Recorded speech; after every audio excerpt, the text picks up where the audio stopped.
بانی P T I کی مشکلات میں مزید اضافہ۔ ذرائع کے مطابق نیب نے عمران خان اور بشرا بی بی کے خلاف احتساب عدالت میں توشہ خانہ ریفرنس دائر کر دیا۔ نیب راولپنڈی کی جانب سے دائر ریفرنس میں 2 ملزمان کے نام شامل ہیں۔ احتساب عدالت کے رجسٹرار آفس نے ریفرنس کی جانچ پڑتال شروع کر دی۔ تحریک انصاف بلے کے نشان پر الیکشن لڑ پائے گی یا نہیں؟ P T I intra party انتخابات کے خلاف درخواستوں پر الیکشن کمیشن نے فیصلہ محفوظ کر لیا۔ انٹرا پارٹی الیکشن کیس میں پی ٹی آئی کے وکیل علی ظفر نے دلائل دیے۔ چیف الیکشن کمشنر نے کہا کہ آپ کی پارٹی خاص پارٹی ہے۔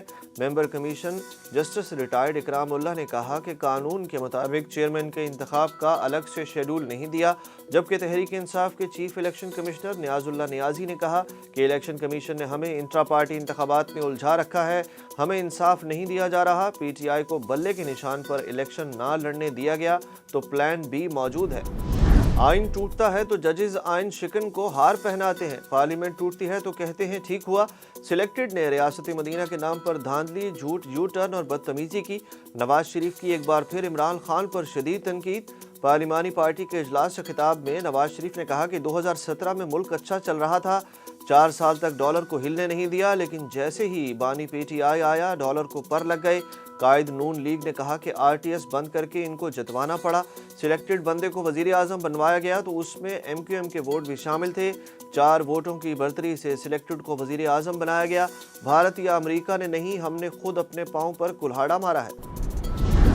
الیکشن نہ کراتے تو داغ ہوتا، الیکشن کرائیں گے اور الیکشن کمیشن الیکشن کا انعقاد کرے گا، نتیجے پر کچھ نہیں کہا جا سکتا۔ نگران وزیر اعظم انوار الحق کاکڑ کی میڈیا سے گفتگو۔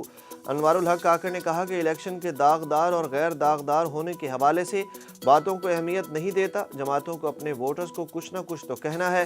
ہمارے پاس نئے منصوبوں کا مینڈیٹ نہیں ہے، سب دن گن رہے ہوتے ہیں کہ کب کاکڑ جائے گا۔ سیاسی اختلافات کو سیاسی اختلاف ہی رکھیں، ذاتی دشمنی پر نہ اتریں۔ جو بھٹو کے ساتھ ہوا وہ سلوک کسی اور وزیر اعظم کے ساتھ نہیں ہوگا۔ بھٹو کے قاتل ہائی کورٹ اور سپریم کورٹ کے جج صاحبان تھے۔ بلاول بھٹو کا لاہور میں تقریب سے خطاب۔ چیئرمین پیپلز پارٹی نے کہا کہ ملک میں سیاست کو ذاتی دشمنی میں تبدیل کر دیا گیا ہے۔ پرانی سیاست دانوں میں یہ تربیت کی جاتی ہے کہ میرے ہو تو اچھے ہو، فلاں جماعت سے تعلق رکھتے ہو تو غدار ہو، کافر ہو۔ اس طرح ہم ملک نہیں چلا سکتے۔ ہم ایک دوسرے کو جیل بھیجنا اپنی کامیابی سمجھتے ہیں، یہ کامیابی نہیں، یہ سیاست دانوں کی شکست ہے۔ کئی روز کی زبردست تیزی کے بعد پاکستان سٹاک ایکسچینج آج اچانک کریش کر گئی۔ انڈیکس میں 2700 سے زائد پوائنٹس کی کمی، 63,000 کی حد سے بھی گر گیا۔ دن کے اختتام پر 100 انڈیکس 2371 پوائنٹس کی کمی کے بعد 62,833 پر بند ہوا۔ دوسری جانب ڈالر کی قیمت میں آج 20 پیسے کمی ہو گئی، نئی قیمت 283 روپے 1 پیسے ہو گئی، جبکہ اوپن مارکیٹ میں قیمت 284 روپے پر آ گئی۔ عام انتخابات 2024 کے لیے انتخابی عمل کا آج سے باقاعدہ آغاز ہو گیا۔ ملک بھر میں ڈسٹرکٹ ریٹرننگ آفیسرز کی ٹریننگ کا آج آخری روز، جبکہ الیکشن کمیشن کی طرف سے جاری کردہ انتخابی شیڈول کے مطابق امیدواروں کو کاغذات نامزدگی کا بھی اجرا۔ الیکشن کمیشن کی جانب سے جاری کردہ شیڈول کے مطابق کاغذات نامزدگی جمع کرانے کی تاریخ کل سے 22 دسمبر تک ہے۔ کاغذات نامزدگی کی جانچ پڑتال 24 سے 30 دسمبر ہوگی۔ اعتراضات 3 جنوری تک، اپیلیں 10 جنوری تک سنی جائیں گی۔ امیدواروں کی نظر ثانی فہرست 11 جنوری جبکہ 13 جنوری کو امیدواروں کو انتخابی نشان الاٹ کیے جائیں گے۔